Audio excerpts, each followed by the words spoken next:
Hello student, हम लोग इस वीडियो में क्लास 12 पॉलिटिकल साइंस के chapter 1 most VVI objective questions को डिस्कस करेंगे। यदि आप लोगों को ये वीडियो पसंद आए, वीडियो को अवश्य लाइक करें और यदि आप इस चैनल पर नए हैं, चैनल को सब्सक्राइब कर लें ताकि इसी तरह का वीडियो पाने के लिए। चलते हैं हम लोग। फर्स्ट में क्या है कि 1959 में केरल में साम्यवादी सरकार के मुख्यमंत्री कौन थे। तो 1959 में जो केरल में साम्यवादी सरकार के मुख्यमंत्री कौन थे? ईएमएस नंबूदरीपाद। साम्यवादी दल की स्थापना किस वर्ष हुई थी? तो साम्यवादी दल की स्थापना 1924 में हुई थी। कब हुई थी? 1924 में हुई थी। उसके बाद है कि साम्यवादी दल का मुख्य उद्देश्य रहा। साम्यवादी दल का मुख्य उद्देश्य क्या रहा था? देखिए, समाजवाद तथा साम्यवाद की स्थापना, गरीब मजदूरों किसानों को शोषण से मुक्ति, पूंजीवाद की समाप्ति, उपयुक्त सभी। तो इसका आंसर होगा उपयुक्त सभी। उसके बाद है भारतीय जनसंघ की स्थापना का मुख्य उद्देश्य थे। भारतीय जनसंघ की स्थापना का मुख्य उद्देश्य थे हिंदू धर्म एवं संस्कृति की रक्षा करना। निम्नलिखित में से किस दल ने एक देश एक संस्कृति और एक राष्ट्र के विचार पर बल दिया? तो कौन दिया था? कांग्रेस पार्टी ने। किसने? कांग्रेस पार्टी। ठीक है। उसके बाद आगे है कि स्वतंत्रता प्राप्ति के बाद भारत के सामने प्रमुख चुनौतियां थी। राष्ट्रीय एकता की चुनौती, लोकतांत्रिक व्यवस्था की स्थापना की चुनौती, गरीबी एवं बेरोजगारी समाप्ति की चुनौती, या उपयुक्त सभी। तो आंसर क्या होगा इसका? उपयुक्त सभी। उसके बाद है कि कांग्रेस का विभाजन का प्रमुख कारण रहा। तो इसका लॉर्ड कर्जन का प्रतिक्रियावादी शासन, धार्मिक पुनरुत्थान, लाल बाल पाल के उग्र विचार, या उपयुक्त सभी। तो इसका भी आंसर होगा उपयुक्त सभी। कांग्रेस का प्रभुत्व काल कब से कब तक माना जाता है? कांग्रेस का प्रभुत्व काल जो है 1952 से 1967 ईस्वी तक माना जाता है। औपनिवेशिक शासन से मुक्त हुए बहुत से देशों में और लोकतांत्रिक शासन अपनाने के पीछे मुख्य कारण थे। देश में मतभेद एवं संघर्ष को बढ़ावा मिलेगा। भारतीय निर्वाचन आयोग का गठन किया गया। तो इसका स्थापना भारतीय निर्वाचन आयोग का जो है गठन 15 जनवरी 1950 ईस्वी को किया गया था। भारत के प्रथम चुनाव आयुक्त थे। भारत के प्रथम चुनाव सुकुमार सेन। उसके बाद है कि भारतीय निर्वाचन आयोग का मुख्य कार्य निम्नलिखित में से कौन सा है? तो स्वतंत्र और निष्पक्ष चुनाव कराना।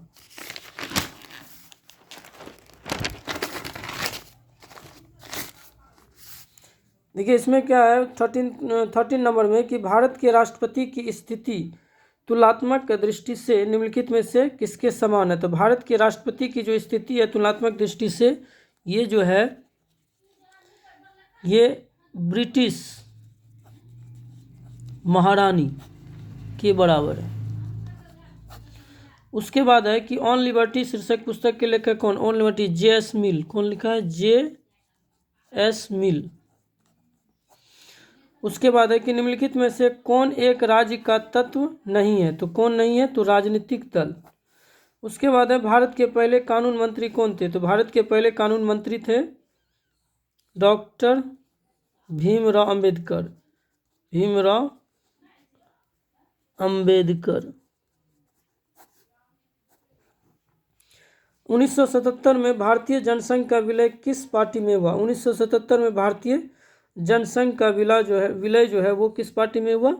तो ये हुआ था भाजपा पार्टी में। भाजपा पार्टी में। उसके शीत युद्ध के संबंध में निम्नलिखित में कौन सा कथन सही नहीं है? तो कौन सा नहीं है?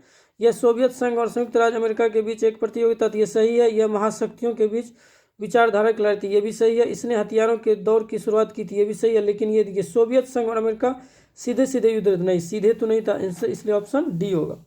प्राचीन युग में राज्य का क्या रूप था? प्राचीन युग में राज्य का रूप क्या था? नगर राज। क्या था इसका? नगर राज। कैबिनेट के मेहराब की आधारशिला किसे कहा गया? तो कैबिनेट की जो मेहराब की आधारशिला प्रधानमंत्री को कहा गया। किसको? प्रधानमंत्री। उसके बाद राज्यों के शासन में किसे केंद्र का अभिकर्ता कहा जाता है? तो राज्यपाल को। किसको? राज्यपाल को। 1930 में गांधी जी ने किस आंदोलन की शुरुआत की थी? 1930 में जो है गांधी जी ने सविनय अवज्ञा आंदोलन की शुरुआत की थी। उसके बाद एक भारत के प्रथम उपराष्ट्रपति कौन थे? तो डॉक्टर सर्वपल्ली राधाकृष्णन, जिसके जन्म दिवस पर टीचर्स डे मनाते हैं, अपनी राधा कृष्णन। उसके बाद है भारत में द्वितीय आम चुनाव कब हुआ था? तो भारत में द्वितीय आम चुनाव 1957 में हुआ था। उसके बाद भारतीय संविधान का निर्माण किसने किया था? कौन किया था? डॉक्टर भीमराव अंबेडकर ने। उसके बाद है कि मुस्लिम लीग की स्थापना कब हुई थी? तो ये 1906 में हुई थी। कब हुई थी? 1906 ईस्वी में। 1885 में किस राजनीतिक दल की स्थापना हुई थी? तो ये हुई थी कांग्रेस दल की। कांग्रेस दल की।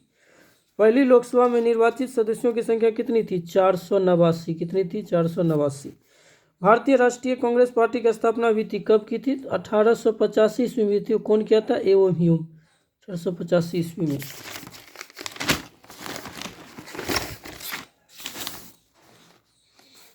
एवं ह्यूम नामक अंग्रेज किस राजनीतिक दल की स्थापना की थी? कांग्रेस पार्टी की। कांग्रेस पार्टी। पंचशील समझौता किन देशों के बीच हुआ? तो ये हुआ था भारत और चीन। गुट निरपेक्ष आंदोलन एक अंतर्राष्ट्रीय संस्था, इसकी स्थापना कब हुई थी? 1961 ईस्वी में। 1952 के आम चुनाव में भारतीय जनसंघ को कुल कितने स्थानों पर विजय प्राप्त हुआ था? 3। भारतीय कम्युनिस्ट पार्टी किस वर्ष 2 विरोधी दल में बढ़ गई? 1964। गुट निरपेक्षता की नींव रखने में किस भारतीय नेता का प्रमुख योगदान रहा? पंडित जवाहरलाल नेहरू। पंडित जवाहरलाल नेहरू। 1959 में स्थापित स्वतंत्र पार्टी के स्थापना किसे माना जाता है? 1959 में स्थापित स्वतंत्र पार्टी का संस्थापक किन्हें माना जाता है? तो कांग्रेस पार्टी। 1939 में नेताजी सुभाष चंद्र बोस के नेतृत्व में किस पार्टी की स्थापना हुई थी? तो फॉरवर्ड